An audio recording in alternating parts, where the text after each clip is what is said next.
tak pikir. Kita awali dengan membaca Al-Fatihah terlebih dahulu, ya.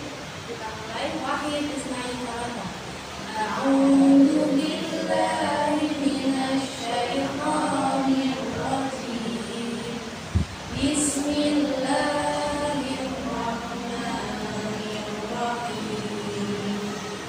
Alhamdulillahi rabbil alamin. Ar-Rahmanir Rahim. Maliki yaumiddin. Iyyaka na'budu wa iyyaka nasta'in. Ihdinas siratal mustaqim. Siratal ladzina an'amta 'alaihim ghairil maghdubi 'alaihim waladdallin.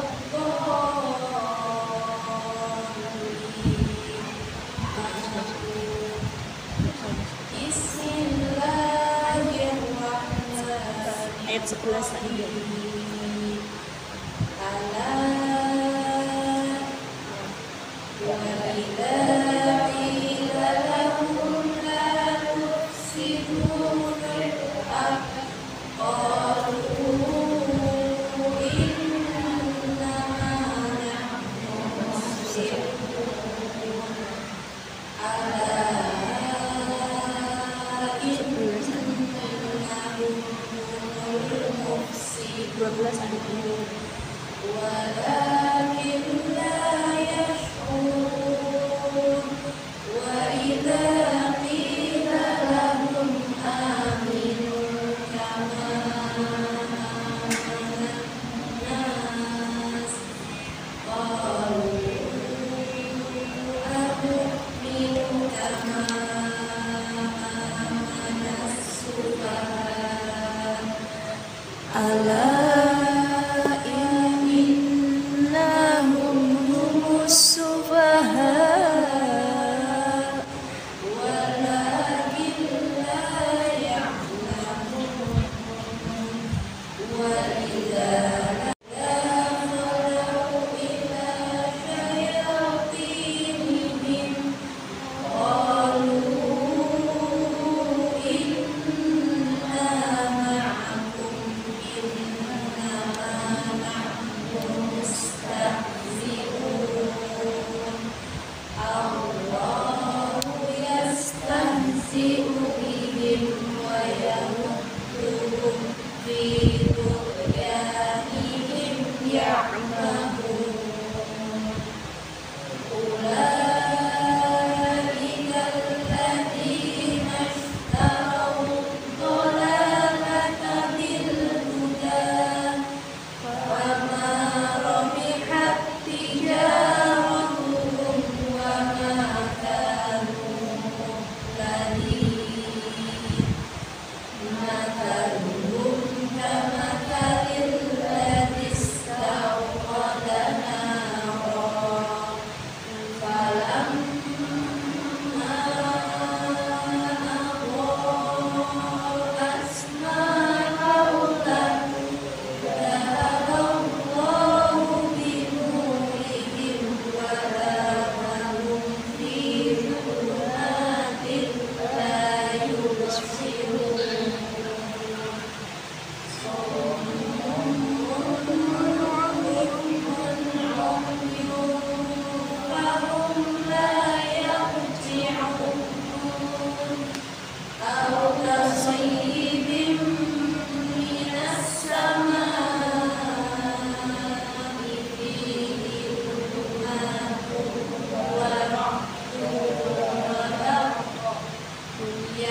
Innallaha ala kulli syai'in qadir.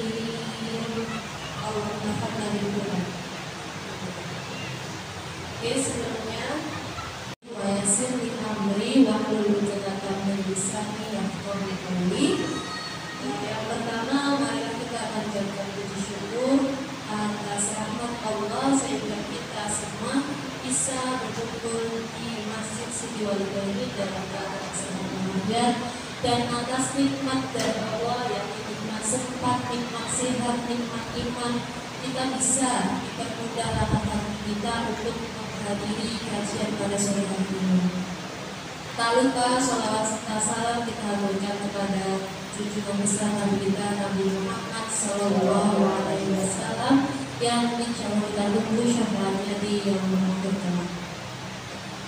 Yang saya hormati Ustaz kami selaku pembicara yang mengisi pada sore hari ini, dan yang saya hormati bunda-bunda dan adik-adik yang sudah hadir di kajian sore hari ini. Sore hari ini kita akan mengikuti karunia yaitu kajian rutin Nasyiatul Asyah yang dengan judul belajar tulus dari yang tertulis. Tulus ikhlas artinya menghilangkan orientasi beramal kecuali hanya untuk mengharap ridha dari Allah. Belajarnya tidak cukup sekali melainkan setiap hari seperti yang kita lakukan. Tidak mungkin hanya sore hari ini saja, tapi setiap hari insya Allah kita harus menuntut ilmu, mencari ilmu, dan yang paling penting yaitu tentang bagaimana cara kita ikhlas dalam beribadah. Lalu bagaimana cara menggapai hati yang tulus ikhlas tadi? Insya Allah kita akan menyaksikannya ataupun menyimak kajian dari Ustaz hari Ustazah Hani waktu dan tempat masing-masing.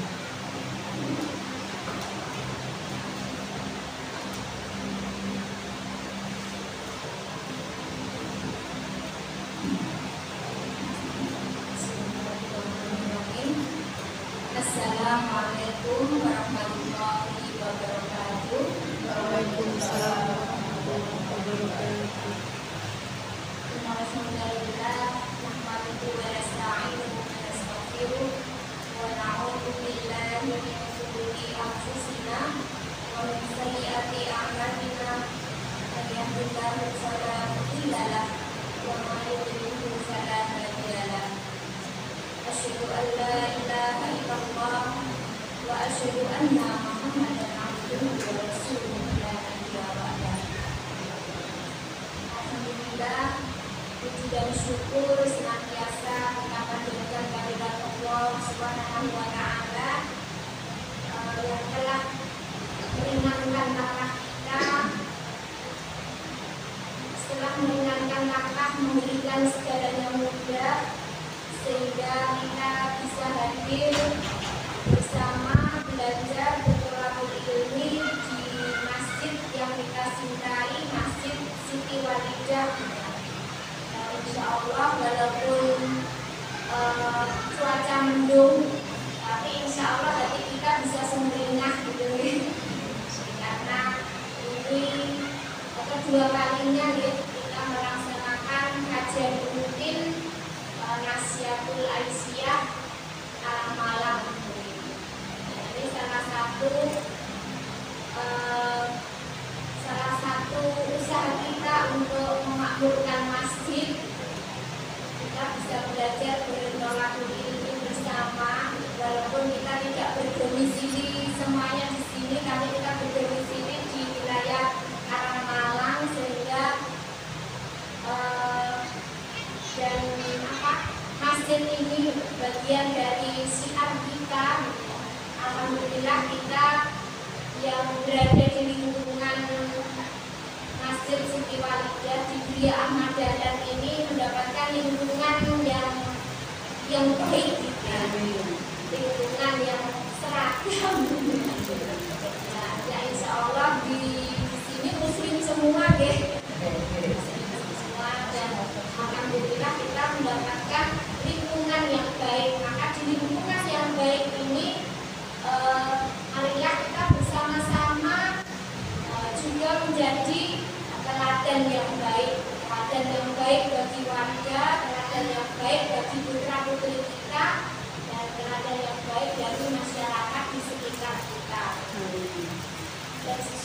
yang baik, suatu kebaikan itu yang dilakukan yang tidak dengan berat hati tetapi dijalani dengan tulus ikhlas tanpa mengharapkan balasan dari Allah.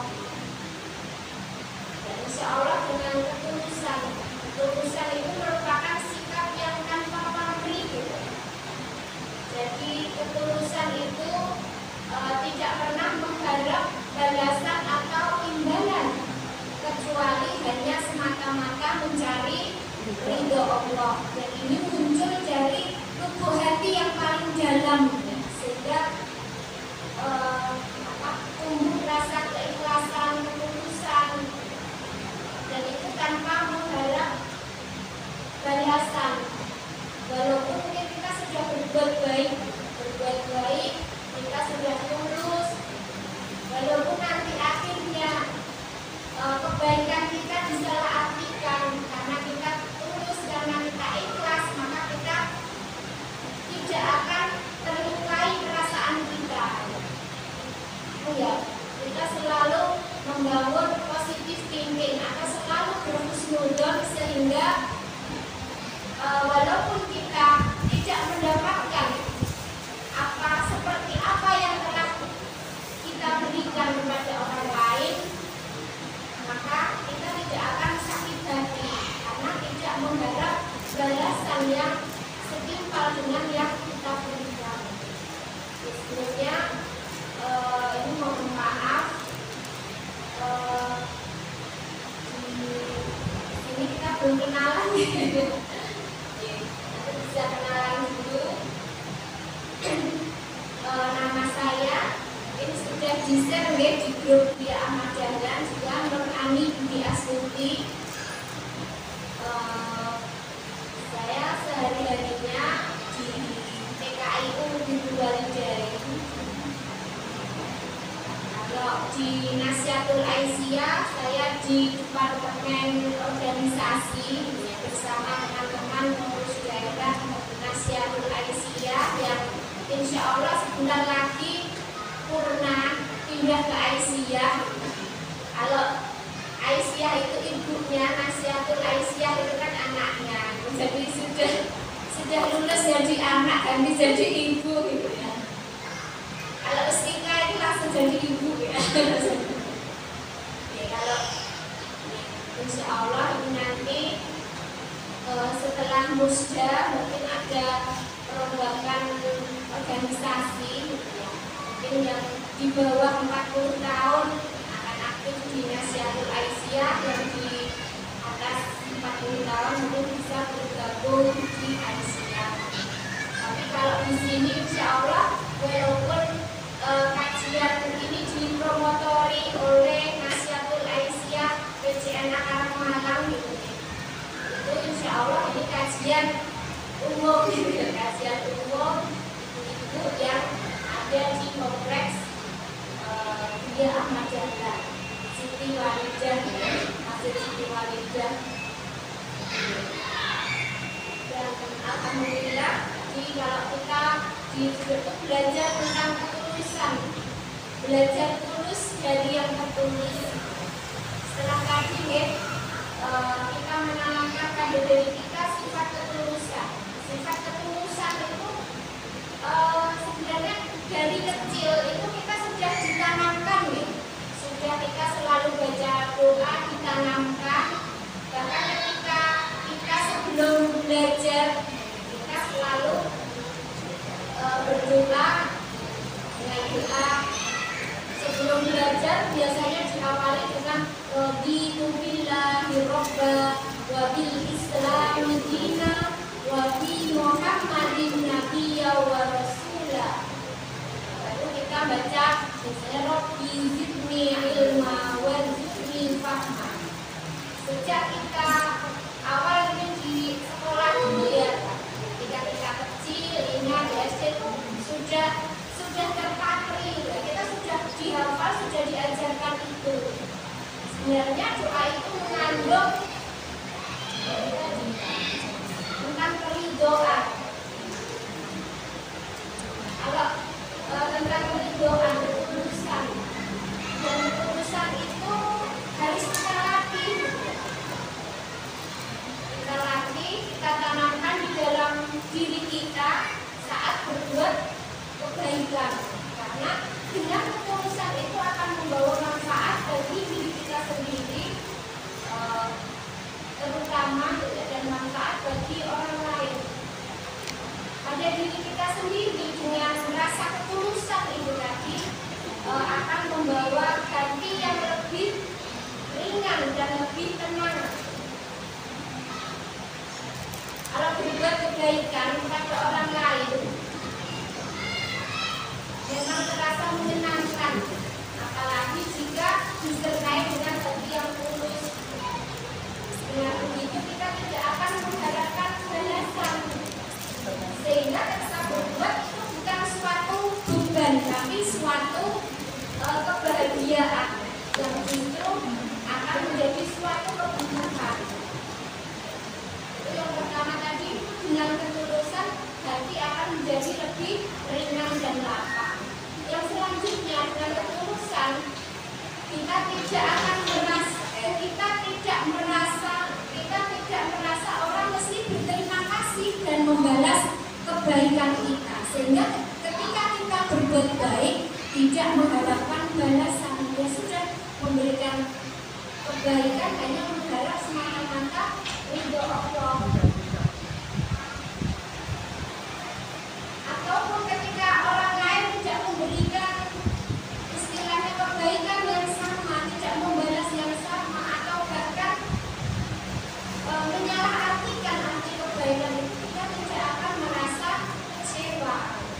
Karena kita memahami, oh setiap orang itu untuk memahami sesuatu itu ternyata butuh proses.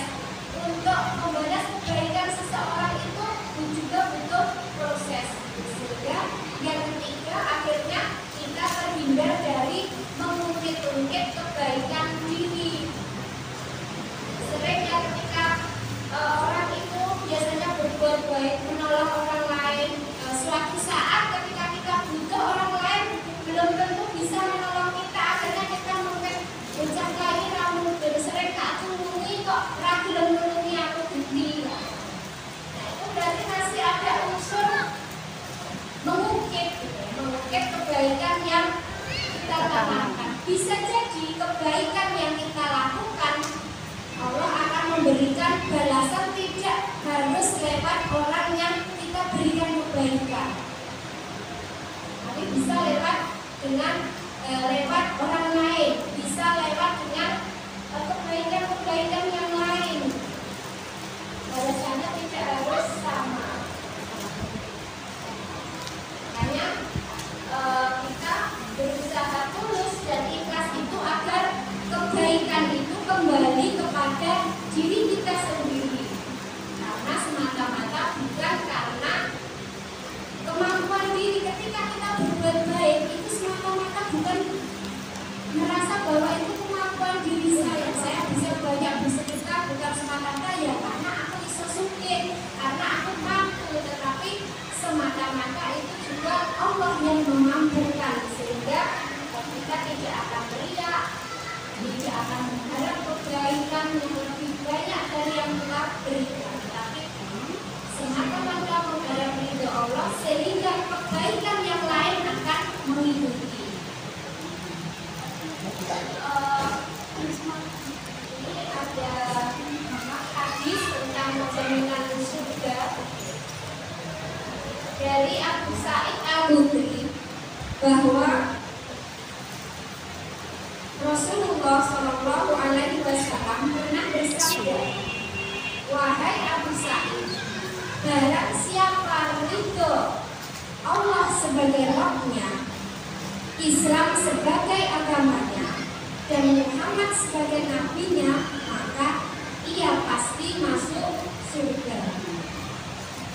Ini di dalam hadis riwayat Muslim. Dan untuk selanjutnya ini dari Abbas bin Abdul Muthalib, bahwa dia mendengar Rasulullah Shallallahu Alaihi Wasallam bersabda, telah merasakan nikmatnya iman bagi orang yang ridho dengan Allah sebagai Roh dan Islam sebagai agama serta Muhammad sebagai Rasul. Juga di dalam riwayat hadis yang diriwayatkan oleh Abu Dawud, hadis yang serupa, barang siapa yang mengucapkan raditu billahi rabba wa bil islami dina wa bi Muhammadin nabiyya wa rasula. Barang siapa yang mengucapkan raditu billahi rabba wa bil islami dina wa bi Muhammadin sallallahu alaihi wasallam rasula. Artinya aku rela Allah Subhanahu wa taala sebagai Rabbku, Islam sebagai agamaku, dan Nabi sallallahu alaihi wasallam sebagai rasul. Maka sudah merupakan suatu kepastian baginya. Dari beberapa riwayat ini, keutamaan doa dari raditu billahi rabba ini tidak hanya memberi kebaikan pada orang yang membacanya, tetapi mempunyai faedah dan keutamaan. Yang pertama ini ya, doa ini sering kali dibaca sebelum memulai proses belajar. Kalau doa belajar saya Rabbi zidni ilma warzuqni fahma. Nah ini biasanya diawali dengan raditu billahi rabba wa bil islami dina wa bi Muhammadin nabiyya wa rasula rabbi zidni ilma warzuqni fahma. Doa ini sering dilambungkan, baik ya dari kecil kita mungkin sudah sering melambungkan doa ini. Tujuannya untuk memperoleh keberkahan ilmu. Dan dengan doa ini kita memohon kepada Allah agar mampu memiliki hati dan pikiran yang terbuka sehingga dapat memahami dan menerima ilmu pelajaran dengan baik. Selain faedah itu, kita juga diberikan kemudahan untuk menuntut ilmu. Doa ini juga menjadi bagian dari bacaan zikir pagi dan petang ya, di dalam surat gitu ya. Ini bagian dari rangkaian zikir pagi dan petang. Ini dalam sebuah hadis yang diriwayatkan oleh An-Nasa'i. Seseorang hamba Allah yang mengistiqomahkan bacaan zikir setiap pagi dan sore sebanyak 3 kali yang berupa raditu billahi rabba wa bil islami dina wa bi Muhammadin nabiyya. Aku rela Allah menjadi Tuhanku, Islam agamaku, dan Nabi Muhammad adalah nabiku. Itu pasti akan mendapat keridhaan Allah sampai hari kiamat nanti.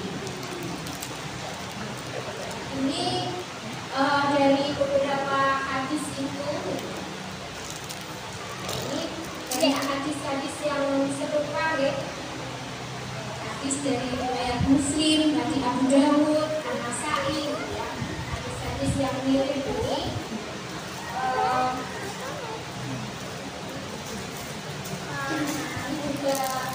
Juga bahwa dari Imam An-Nawawi ketika menjelaskan tentang makna hadis ini, beliau berkata, orang yang tidak menghendaki selain ridho Allah dan tidak menempuh jalan selain agama Islam serta tidak melakukan ibadah kecuali Allah yang sesuai dengan syariat yang dibawa oleh Rasulullah SAW, tidak diragukan lagi bahwa siapa saja yang memiliki sifat ini, maka niscaya kemanisan iman itu akan masuk ke dalam hatinya sehingga sehingga ia bisa merasakan kemanisan dan kelezatan. Mana ayah? Ini di sini ya ada kata ridho. Ketika ada kata ridho itu ridho kepada sesuatu itu merasa cukup dan puas dengannya. Ketika ridho di sini merasa cukup dan puas serta tidak menginginkan selainnya. Dalam kalimat ini raditu billahi robba. Aku ridho Allah sebagai Tuhanku. Aku ridho Allah sebagai Rabbku. Berarti kita merasa cukup, merasa puas dan tidak menginginkan selainnya. Kata ridho, merasa cukup, merasa puas serta menginginkan selainnya ini akan memunculkan kalau ini benar-benar kita hayati, kita maknai. Ketika ini benar-benar kita mengharap bahwa hanya Allah itu hanya Rabb kita, meyakini, mengimani, ridho, dan tidak ada tandingan-tandingan selain Allah, maka kita akan merasakan manisnya iman. Kalau kita benar-benar yakin, setelah yakin bahwa Allah itu Rabb kita, Allah itu Tuhan kita, yang selanjutnya ridho bahwa tidak ada jalan yang membawa kita kepada kebenaran kecuali Islam. Kita ridho Islam sebagai din atau agama yang akan membawa kita kepada kebahagiaan hidup di dunia dan di akhirat. Dan selanjutnya kita ridho bahwa kita tidak akan menempuh, tidak akan melakukan suatu ibadah kecuali yang dicontohkan, kecuali apa yang disyariatkan, dicontohkan oleh Rasulullah SAW.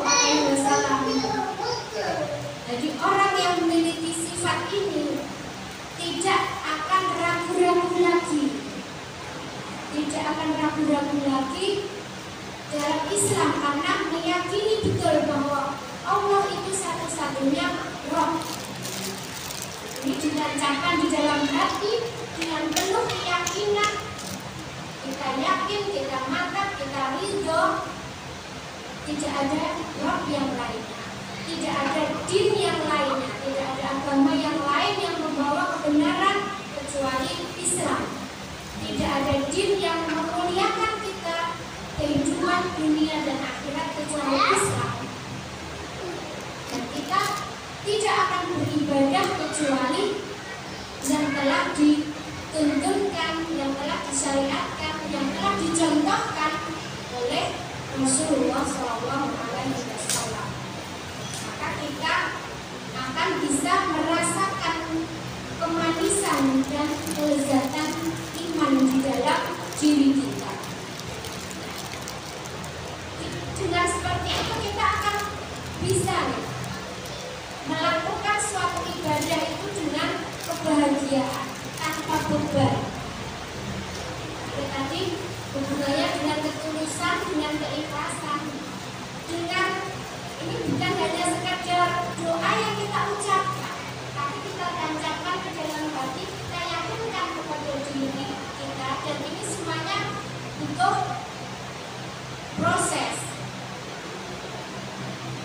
Kita kembalikan ke diri kita masing-masing. Sudahkah kita benar-benar ridho Allah sebagai Rabb kita sehingga kita tidak membutuhkan tandingan-tandingan yang sering kita masih kita yakin bahwa Allah itu Tuhan kita yang memberikan pertolongan, yang kita mintai pertolongan, yang memberikan perlindungan, tempat yang kita memohon. Tapi mungkin orang sering dalam prakteknya berobat mentok, akhirnya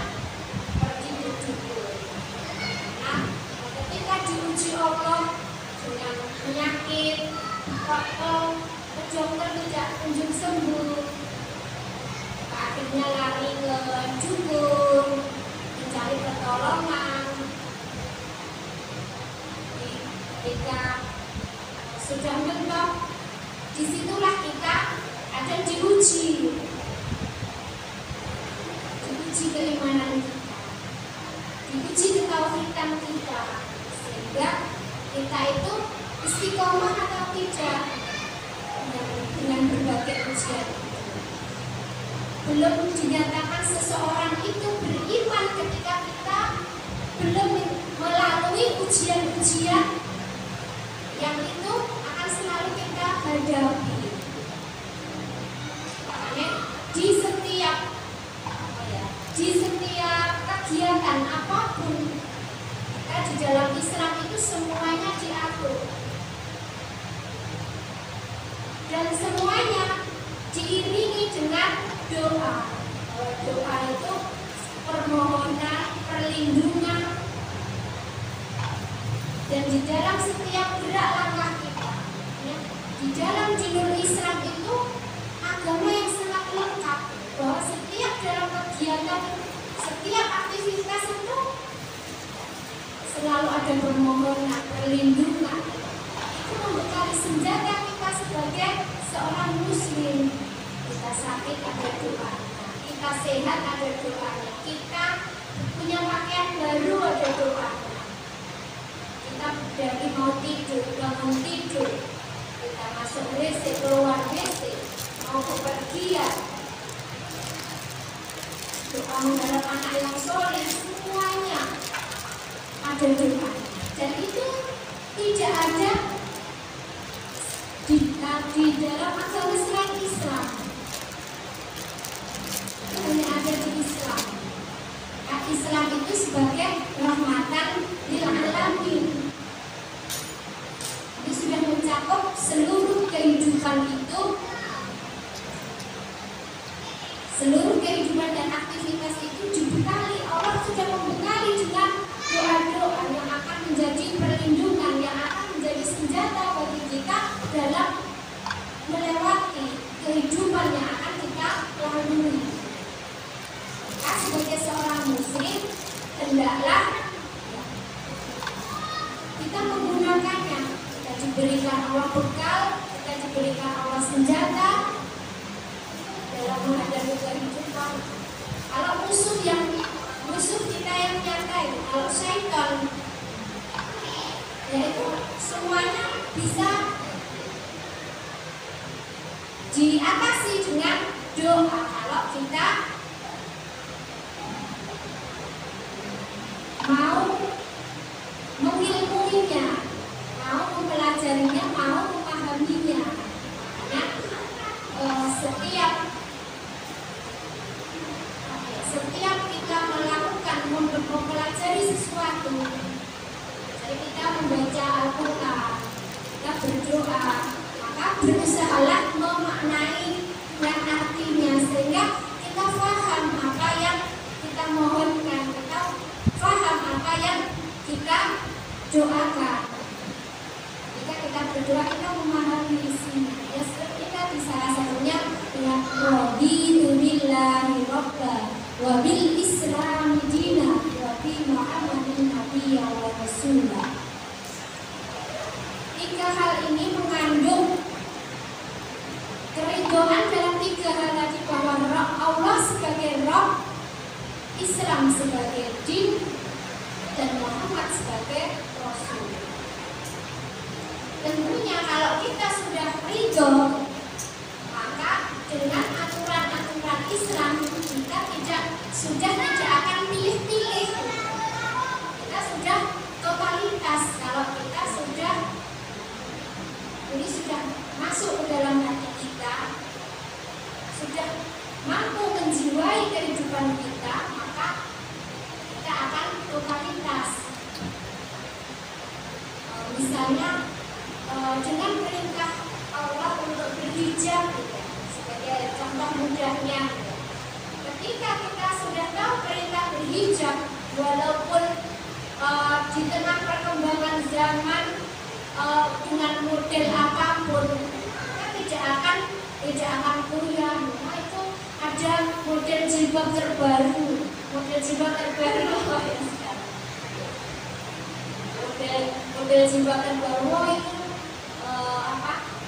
sekarang model jilbab kan macam-macam ya sekarang dengan perkembangan mode dan sebagainya. Tapi yang jelas kita sudah tahu, sudah memahami syarat-syarat kita memakai jilbab syar'i itu apa. Terus yang jelas salah satunya harus menutup aurat, harus panjang menutup dada, tidak tembus panda, tidak tipis. Sekarang kan banyak ya, kayak misalnya pakai kaos tipis, sudah jilbabnya pendek, kaos tipis, kadang untuk tubuhnya terlihat. Itu sama saja kadang berhijab tetapi menunjukkan lekuk-lekuk tubuhnya, belum menunjukkan bahwa dia menutupi auratnya. Jadi ya kalau sekarang mode sekarang itu sudah pakaiannya ketat, gitu. Gambar jilbabnya model jilbab bunuh diri, gitu ya. Ini, gitu ya. Kadang-kadang mode sekarang itu seperti itu. Kan? Bagaimana ketentuan jilbab? Kita juga harus memahami. Itu baru salah satunya, belum yang lain-lainnya. Ya? Apa? Untuk mempelajari, untuk mengilmui sesuatu itu butuh keikhlasan. Belajar juga butuh keikhlasan. Mungkin sama-sama di majelis ilmu, tapi kalau belajarnya tidak ikhlas, tidak tulus, itu hanya bisa aku pakai mau ngaji ke masjid pakai sak komplek ngaji kafe, aku nggak pernah ngaji berkewo. Maka ketika hadir sudah tidak akan mendapatkan keberkahan ilmunya, hanya kehadirannya saja, aksennya ada, tapi tidak akan mendapatkan ilmunya. Bisa jadi ya itu sering kajian ke sana ke sini karena hanya menginginkan istilahnya bareng-bareng, bisa bareng-bareng sama teman-teman, bisa bareng ke sana ke sini. Dengan dia benar-benar ikhlas karena memang ingin mencari ilmu, ingin mencari keberkahan ilmu, maka akan berbeda. Insya Allah akan juga mendapatkan keberkahan ilmu. Ilmu yang kita dapatkan akan menancap di dalam hati kita dan berusaha kita laksanakan. Makanya makna ridho Allah sebagai Rabb adalah ridho terhadap segala perintah dan larangannya, kepada ketentuan dan pilihan yang diberikan oleh Allah. Ini syarat untuk mencapai tingkatan ridho kepada Rabb-nya dan menjauhi perintah dan dengan melaksanakan perintah dan menjauhi larangannya. Dan makna ridho kepada Islam sebagai agamanya yaitu selalu merasa cukup dengan mengamalkan syariat Islam. Jadi tidak berpaling kepada selain Islam. Apakah yang lainnya itu mengandung kebaikan? Iya, kebaikan iya. Semua agama mengajarkan kebaikan, tapi belum tentu itu suatu kebenaran. Ya, tidak ada agama yang tidak mengajarkan kebaikan, ya semuanya mengajarkan kebaikan.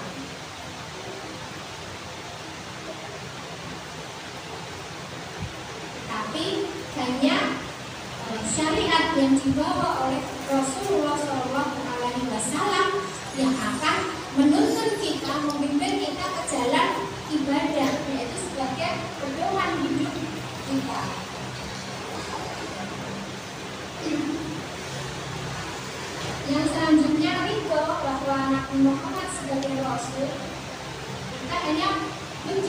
menyesuaikan diri dengan mengikuti petunjuk dan sunnah Rasulullah, tidak dengan yang lainnya.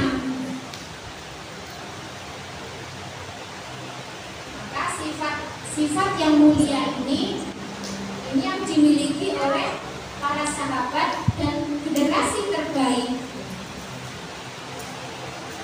Dengan semangat ini, marilah bersama-sama kita senantiasa memperbaiki diri, senantiasa membentengi diri dengan doa-doa, dengan ibadah-ibadah yang senantiasa memotivasi kita selalu menambah amalan ibadah kita.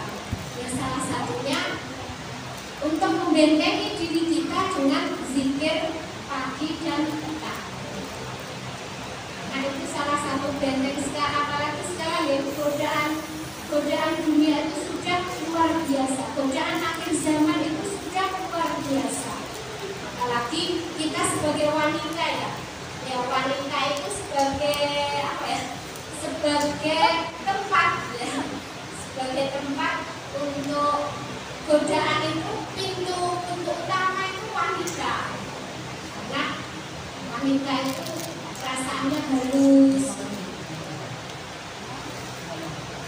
Ada mode terbaru, oh ya pengen, oh di sana ada diskon murah banyak, nggak pengen. Ya kalau kita ada nggak masalah, tapi kalau kadang kita tidak ada mengajak-ajakan ya, dengan dia diskon, walaupun diskon di matahari, panasan, diskon di matahari, kayak beli dua dapat 3 dan beli 1 dapat 2. Ketika wanita akhir zaman itu banyak sekali godaannya, maka kita sebagai wanita, kita sebagai ibu harusnya membentengi diri kita dan menjauhkan kita dari hal-hal yang tidak diridhoi Allah, karena kita sebagai teladan. Karena ibu itu menjadi teladan utama. Karena apa yang terucap dari diri kita, apa yang kita lakukan itu akan dilihat oleh anak-anak kita, generasi kita. Jadi sebagai ibu, sebagai guru, sebagai ustazah, itu akan dicontoh. Dan kalau itu perbuatan yang buruk, maka kita juga akan tetap menuai dosanya. Kalau itu perbuatan baik, kita masih akan tetap menuai pahalanya.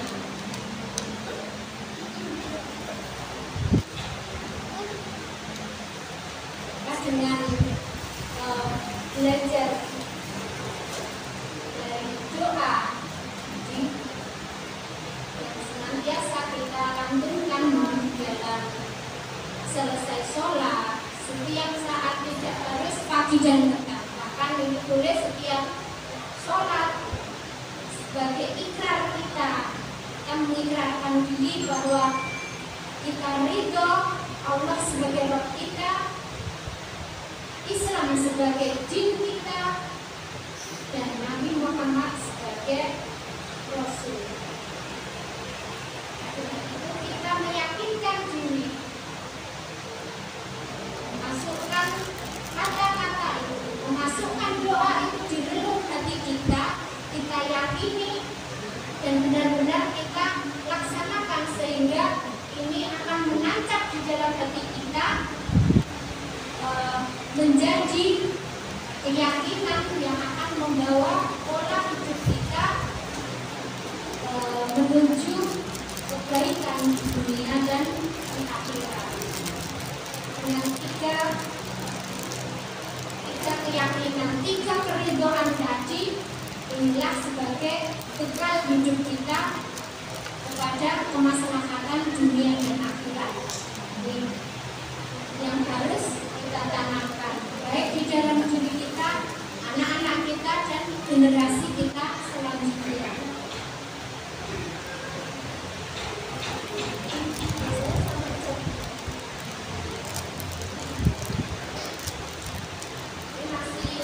ada seperempat jam ya. Seperempat jam mungkin ada tanya jawab atau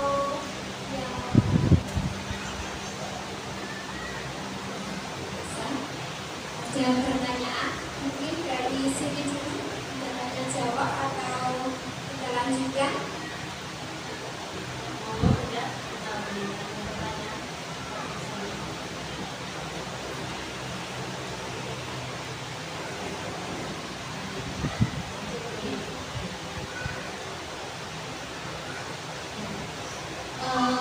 Kadang itu ya dari beberapa hadis tadi tentang raditu billahi robba wa bil islami dina wa bi muhammadin nabiyya wa rasulah, bahwa yang mengucapkan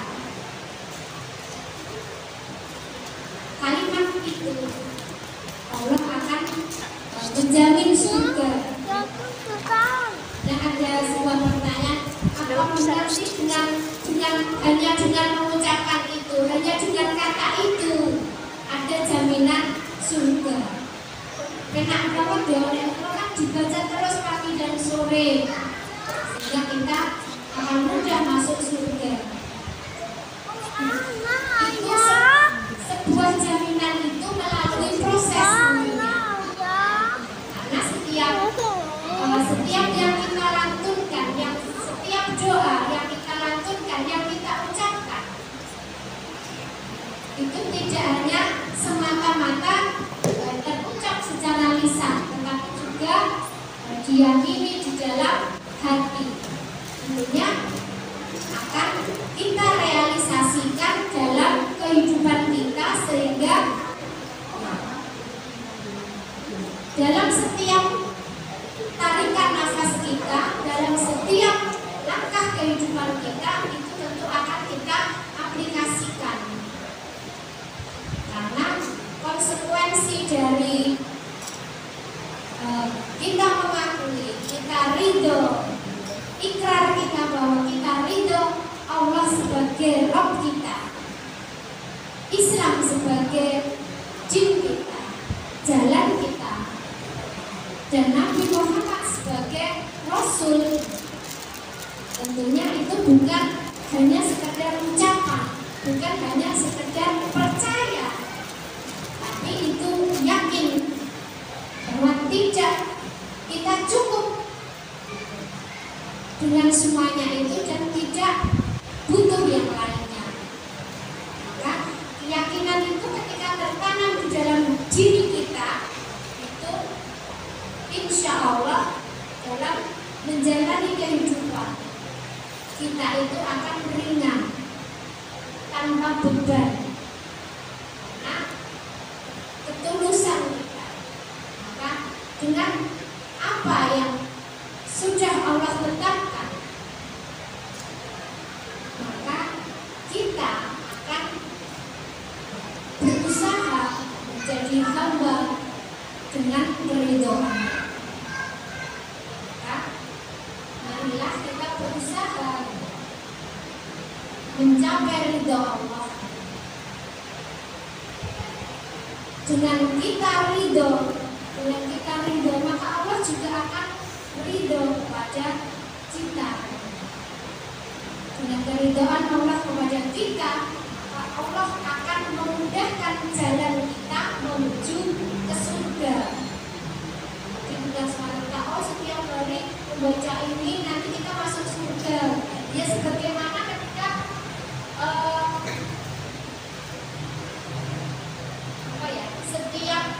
setiap kita puasa, dengan berpuasa akan diampuni dosa kita. Satu tahun yang lalu dan 1 tahun yang akan datang, dengan apa?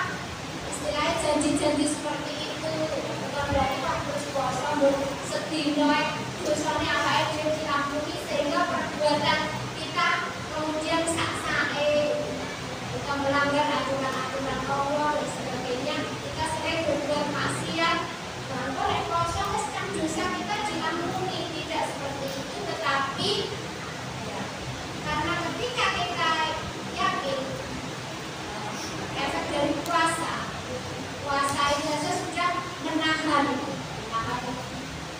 nafsu dan sebagainya.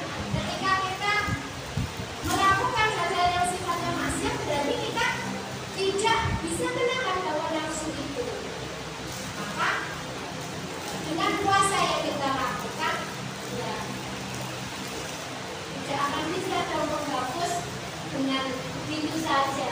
Semuanya itu butuh proses, butuh realisasi, butuh pembuktian. Tidak hanya diucapkan dengan lisan. Nah, mari bersama-sama, ya terutama kita dengan belajar bersama-sama itu kita bisa sharing, bisa saling menunjukkan ilmu. Dan ketika saya berbicara di sini lebih paham, lebih bisa dicatat, kita mencoba belajar bersama-sama untuk saling bertukar ilmu, saling memberikan baik yang nanti tidak harus tentang ilmu Islam, mungkin yang bergerak di bidang kesehatan, yang bisa kita belajar bersama tentang kesehatan. Itu tidak harus istilahnya ilmu agama gitu. Ya, nanti bisa kedepannya belajar ilmu kesehatan. Ini ada jadi ya, jadi bisa yang punya ilmu bisnis gitu ya, punya ilmu bisnis nanti bisa menularkan ilmunya ya, tentang manajemen bisnis, mungkin marketing dan sebagainya, sehingga kita bisa banyak belajar sesuatu hal dalam kehidupan kita. Saya kira mungkin itu yang bisa saya sampaikan. Kiranya ada kekhilafan dari saya, mohon maaf, dan itu semata-mata karena kekurang pahaman saya, dan apabila ada kebenaran semata-mata adalah petunjuk dari Allah. Mudah-mudahan Allah mengampuni. Demikian apa yang bisa saya sampaikan.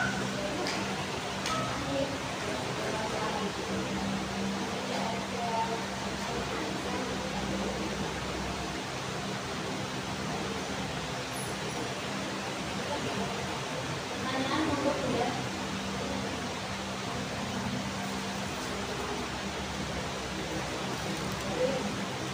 Bisa saya langsung tutup ya.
Kalau orang berdoa itu biasanya doa itu kan apa ya? Untuk memohon suatu kebaikan ya. Mohon suatu kebaikan, manfaatan. Kalau doa memohon suatu keburukan itu namanya ya itu tidak boleh memohon suatu keburukan atau apa. Tetapi ketika misalnya kita tidak sadar ketika mendoakan anak, dan anak ngeyel, dan ada pernah kejadian di tetangga orang orang tua dalam keadaan marah, kemudian ya secara tidak refleks marah dikandungnya ya gak buku anu mencur raben pamen raben dan anu pabrak apa akhirnya kecelakaan itu kan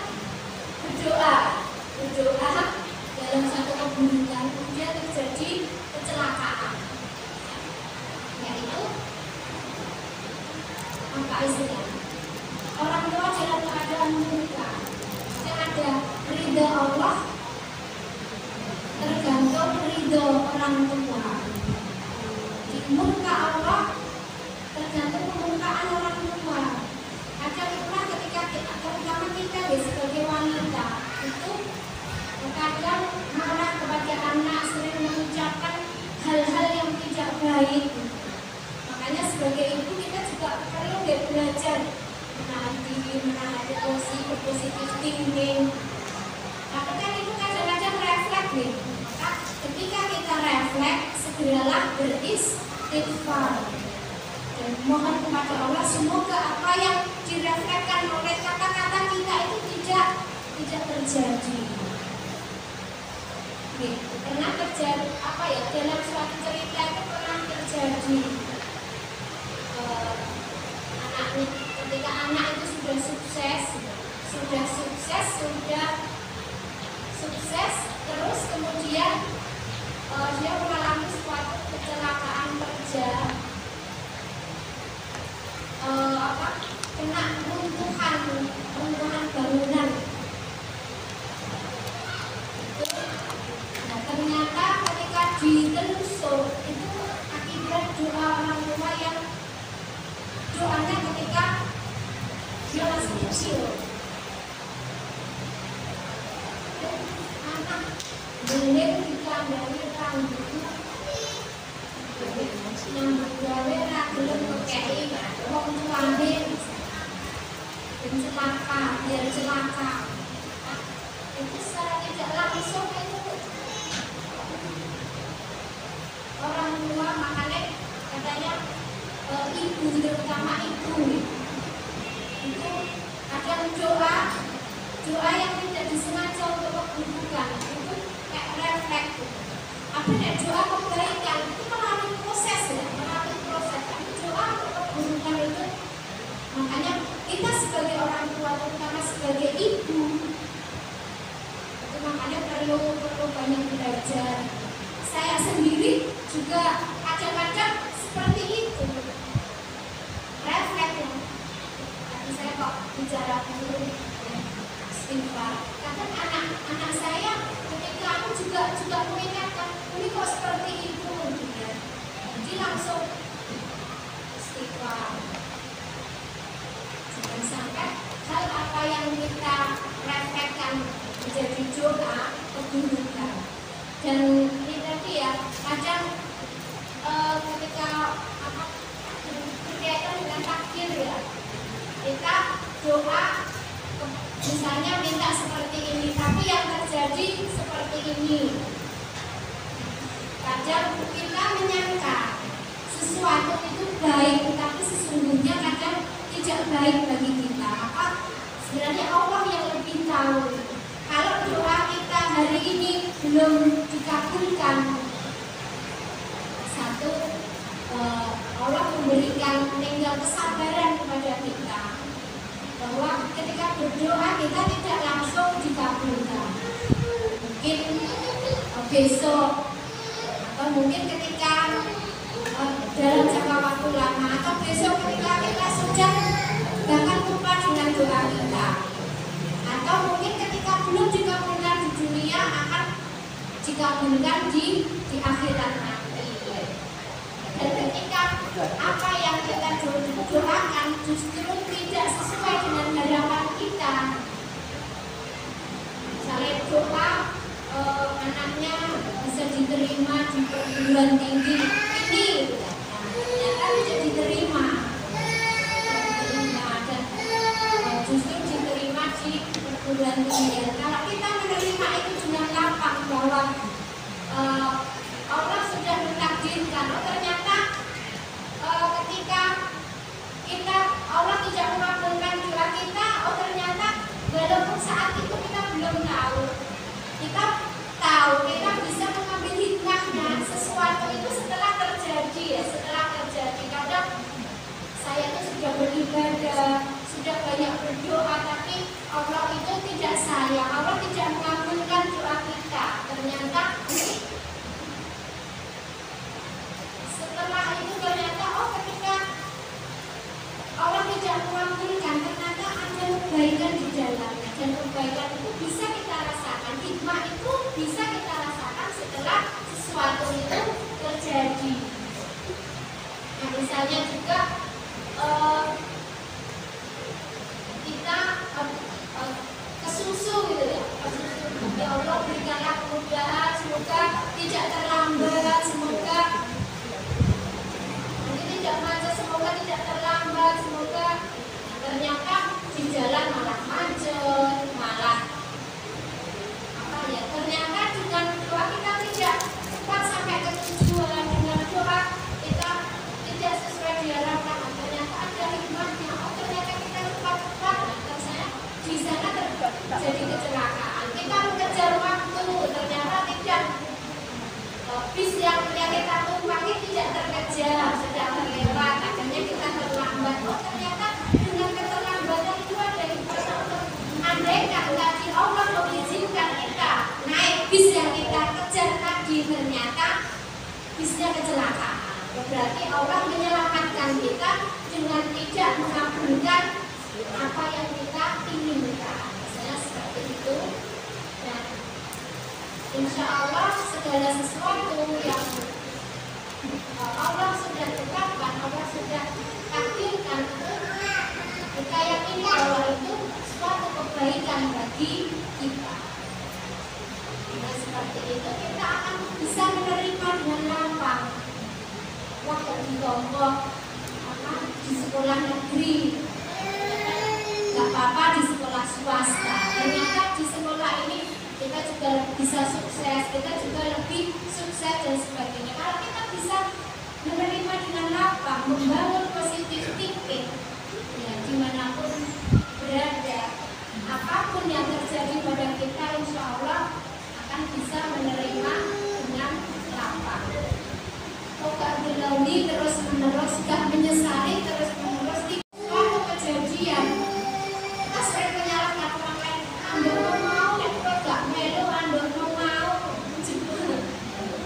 jadi andaikan, jadi sesuatu yang telah terjadi, tapi kita masih menyesalikan dengan andaikan, berarti kan kita melawan takdir. Andaikan kita tega.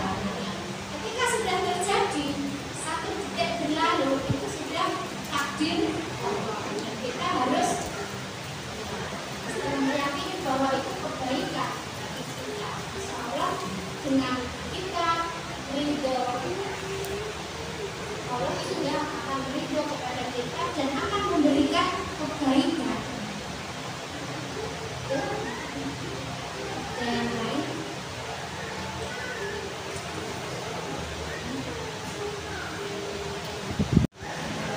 Assalamualaikum warahmatullahi wabarakatuh.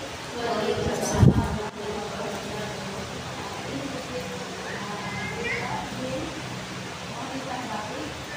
Tempat saya pernah belajar di sekolah di Suatu Terpadu, yang mana sekolah ini yayasan kami dinami.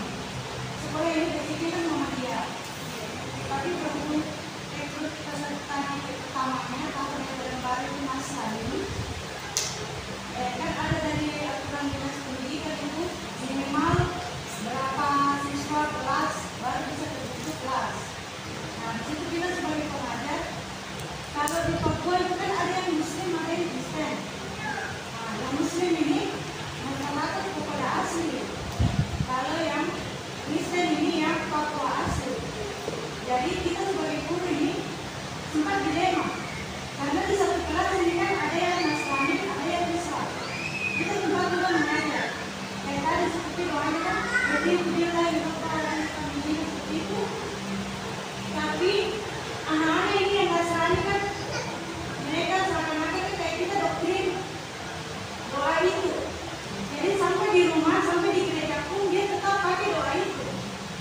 Nabi pas terima akad mamanya kan protes di kami. Dia bilang, ibu minta maaf, saya punya anak ini kenapa kalau di gereja ini dia baca doanya begitu bilang dirubah. Jadi suami bilang, itu doa apa sebenarnya kan? Seharusnya kan doa Bapak kami. Nah, sampai hari-hari anak-anak ini fasih, baca doa sendiri, wal asri sendiri. Di situ kita direpot juga. Sebenarnya kita ini dosa tadi juga ada anak-anak Nasrani dan bacaan doa itu tadi. Nah, pada dasarnya tahun berikutnya anak-anak yang Nasrani ini juga diikutkan pakai baju seragam yang menyesuaikan usia. Padahal sekolah kita itu kan Muhammadiyah basicnya seharusnya tidak ada Nasrani yang tidak tahu kuota dari dinas harus 12 baru bisa dapat kelas.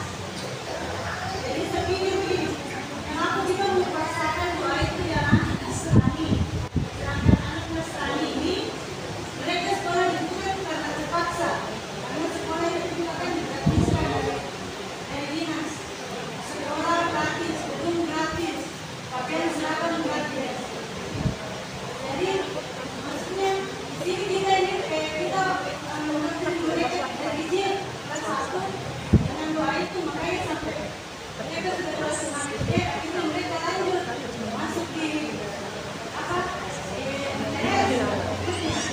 tapi dengan agama yang sama, mereka masih Kristen.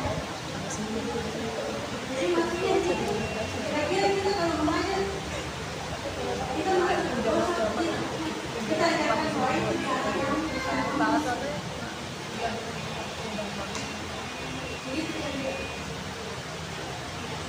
Kalau kita belajar tentang dinul Islam, Islam itu kan rahmatan lil alamin gitu. Ya, ketika Islam menjadi rahmatan lil alamin, tentunya kalau agama-agama selain Islam, semuanya juga mengajarkan kebaikan, tapi kebenaran itu hanya di dalam Islam. Islam sebagai rahmatan lil alamin. Kalau di sekolah Muhammadiyah memang harusnya syaratnya muslim ya, syaratnya muslim, tetapi non muslim karena dari dinas istilahnya menambahkan kuota, ya kita tidak bisa apa-apa. Tetapi kan kita di dalam sekolah Muhammadiyah atau di sekolah Islam itu kan punya prinsip gitu ya. Yang menjadi siswa itu tentunya kita memberikan pembelajaran kan tidak pilih-pilih kecuali sekolah umum. Kalau sekolah umum kan biasanya belajar agama sesuai dengan agama dan keyakinannya masing-masing. Kalau di kita ya tetap diajarkan bahwa kita itu ya sebagai seorang muslim, karena kan ketika kita agamanya tidak apa ya, kan kita tidak memfasilitasi, tentunya tidak memfasilitasi seperti mungkin sekolah negeri ya. Kalau dulu saya pernah sekolah di negeri, biasanya kalau agama kita pelajaran agama Islam yang lainnya keluar, nanti kan ada pelajaran agama Kristen sendiri. Tapi kalau di sekolah muslim itu kan tidak mengajarkan, ya kita tetap dalam satu keyakinan. Kalaupun yang lainnya sekolah yang kita niatkan mudah-mudahan dengan mengikuti pembelajaran itu tetap Allah membuka pintu hidayah gitu. Membuka pintu hidayah bagi mereka. Kalaupun toh semuanya itu dengan kerelaan. Kalaupun mereka tidak bisa mengikuti, tidak mau mengikuti, kan bisa tidak mengikuti salah satu pelajaran. Kan kita memang tidak tidak memaksakan, karena yang namanya itu kan harus dengan kerelaan, ridho.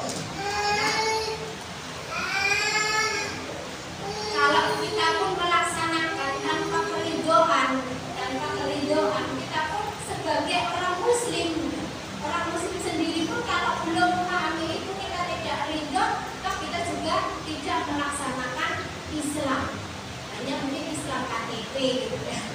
Itu seperti muslim, apalagi non muslim. Banyak sekarang ya orang-orang yang punya ilmu pengetahuan yang tinggi, dia bisa memahami ilmu-ilmu.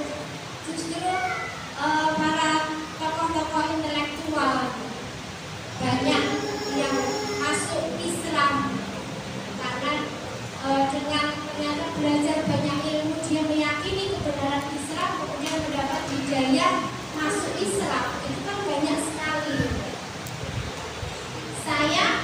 Saya itu kuliah di jurusan perbandingan agama.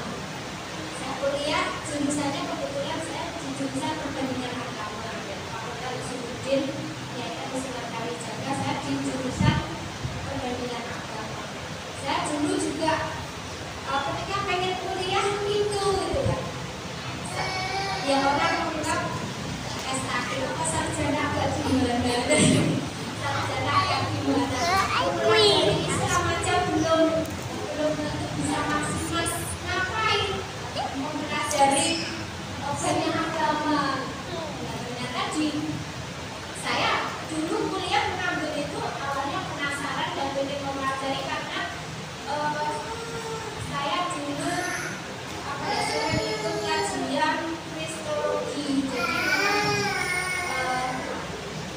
Jadi kajian yang apa ya, istilahnya banyak membahas tentang ya, misi-misi kristenisasi dan sebagainya.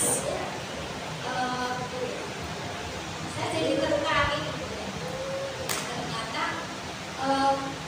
ketika kita mempelajari Islam, bahkan saya mempelajari dari agama-agama kuno, dari agama awal Jepang, terus kemudian Konghucu dan sebagainya, itu semuanya kita pelajari. Justru dengan mempelajari itu kita akan menemukan kebenaran, kesempurnaan Islam. Kesempurnaan Islam kita tidak akan menemukan di tempat lain sesempurna Islam kalau kita dengan niatan tadi. Tetapi ada juga teman saya itu yang mempelajari justru yang awalnya itu apa istilahnya, dia setelah mempelajari banyak hal filsafat dan sebagainya, justru dia terbawa oleh berbagai pemikiran sehingga dia mengalami murtad, pindah ke agama yang lain karena dia tadi niatnya karena dia belum ridho. Kalau orang yang tadi benar-benar menanamkan di dalam diri kita ridho bahwa Allah sebagai Rabb, ridho Islam sebagai din, dan ridho Nabi Muhammad sebagai Rasul, maka apapun yang kita pelajari itu semakin menguatkan keimanan kita. Tetapi ketika kita belum punya dasar itu, maka dengan mempelajari berbagai ilmu itu akan menggoyahkan. Makanya apa ya, jangan ya, ini pengalaman saya, kalau memang dilihat ya anak belum kuat, belum punya dasar yang kuat, jangan boleh masuk di jurusan itu gitu. Karena saya ya karena itu memang apa ya, istilahnya akan diporak-porandakan pemikirannya untuk apalagi kalau kuliahnya tidak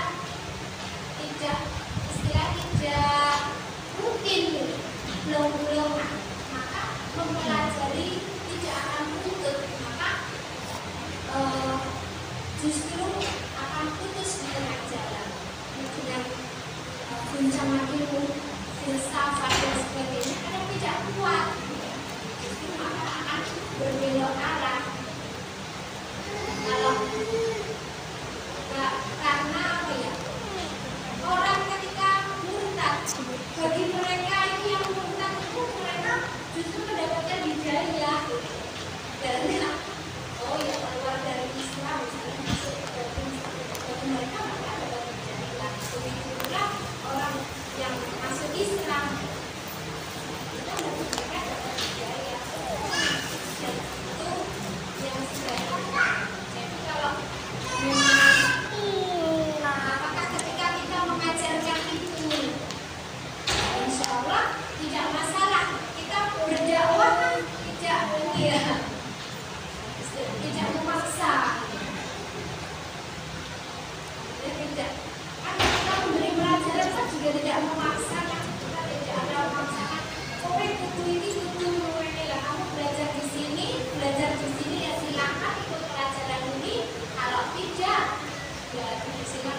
semoga amal ibadahnya bisa menjadi amal jariah bagi semuanya.